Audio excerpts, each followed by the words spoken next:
then if the troops come in the street, you have a potential for even more violence on the other hand. What happened in Portland over the weekend, David, was not only unlawful and unconstitutional, it was just plain wrong. Sending armed, untrained police into the streets wearing fatigues without the knowledge or consent of the local police actually caused more violence.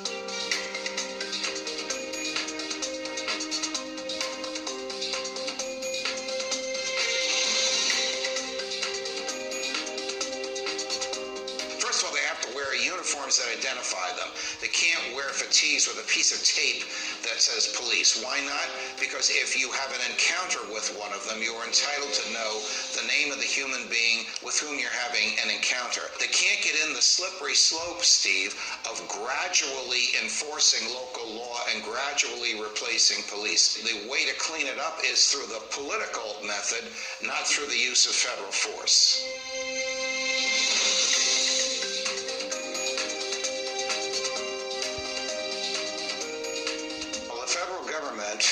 Cannot put troops or military personnel or police on the streets without the invitation of the governor or the legislature of the state. That's not only federal law, that's in the Constitution.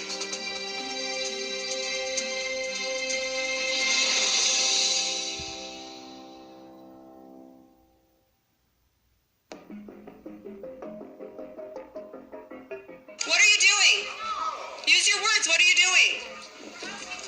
Use your words. What are you doing? Use your words.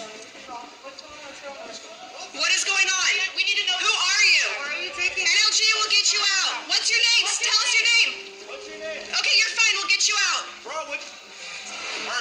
We got you, friend. We got you. NLG. You just violated their rights. Oh. It's kidnapping people. You just violated their rights.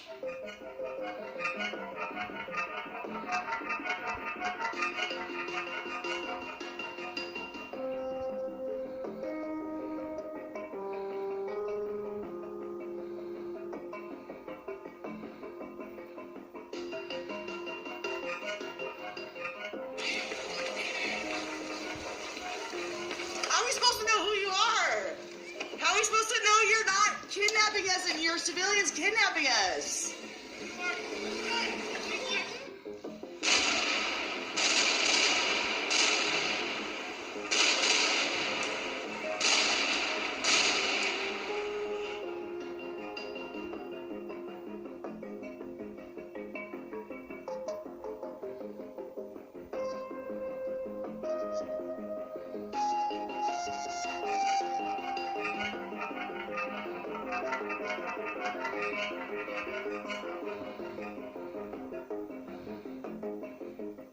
Now, Chad Wolf, maybe you could also mention what's going on in Portland, because we sent you there recently. It was out of control. What you find in Portland is about 5.5 weeks of continued violence against a federal courthouse there that the Department of Homeland Security protects. We've had to send in additional individuals.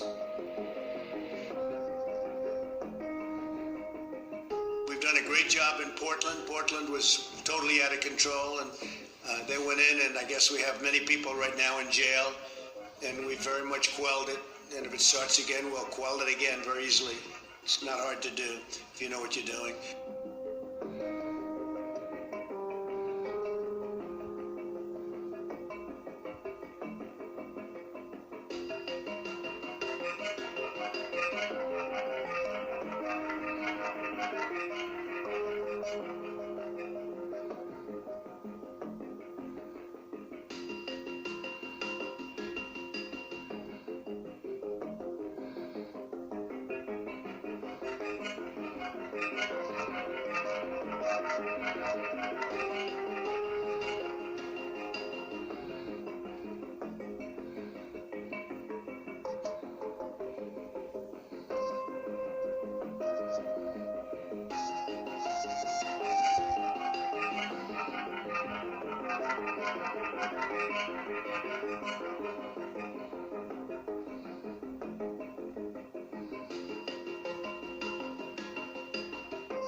So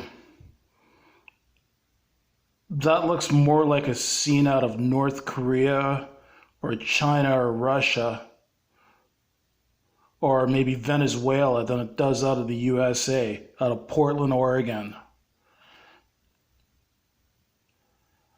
So Trump has sent in these so-called special forces to deal with property criminals in Portland, Oregon. Like, from what I hear, it was just property crimes such as vandalism and window smashing that these that criminals were committing in Oregon.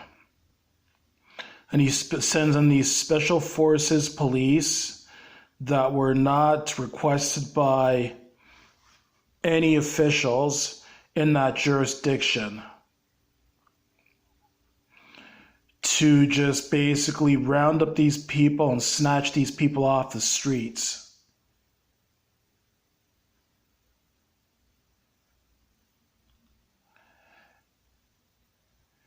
If that's not scary, if that's not disturbing, if that doesn't make you question Trump's leadership, then I don't know what the hell will. I mean, yes, I'm a law and order individual. I'm a law-abiding individual, and I do believe that most laws are there for a good reason. Laws are meant to be followed. And I know that there's more good police officers than bad police officers, and that that law enforcement does hold an important job. But when you have these secret police that are not wearing badge numbers, not wearing name tags or anything like that, they're just dressed in fatigues with something saying on their uniform saying police, and they're driving around unmarked vehicles, grabbing people off the street without saying anything to them. And I'm hearing that they generally release these people as soon as they request a lawyer, they just release them without charges. That's what I heard.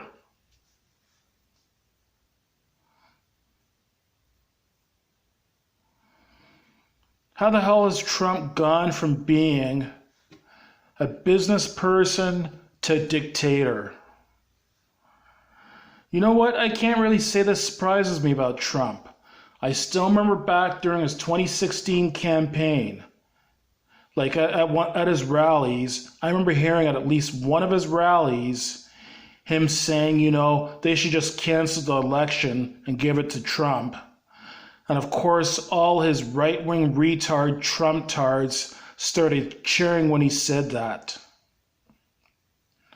And he's said other lawless things as well, too, or other very disturbing things. Like when things have gotten violent at his rallies, like, for example, if he has someone who's opposed to his views that comes into his rally and starts sharing opposing viewpoints, then of course his idiot, illiterate base will start getting violent with them and beating them up. And Trump will be there egging them on, saying stuff like pound the crap out of him. So it was okay when armed people with semi-automatic and possibly fully automatic weapons strapped to their chests and their chests in open view went to the state legislature in Michigan to protest against the lockdown and protest against the masks and generally protest against COVID-19 lockdown measures. It was okay for them to go protesting while they're armed to the teeth. But it's not okay for Black Lives Matter's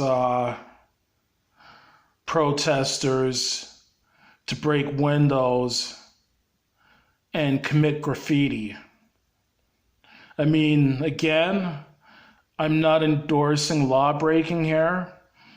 You shouldn't be going around doing property damage. But just doing some property damage does not justify that kind of response from Trump. I read this one statement that got me laughing, but also has me agreeing with it.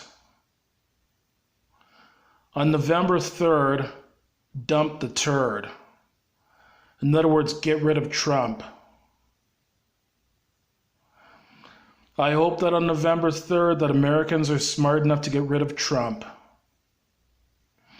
And as for all you right-wing retards that support Trump and support the Republicans and support conservative politicians in general, fuck you all. You're a bunch of idiots. And all you right-wing retards, I hope you fucking get COVID-19 and die.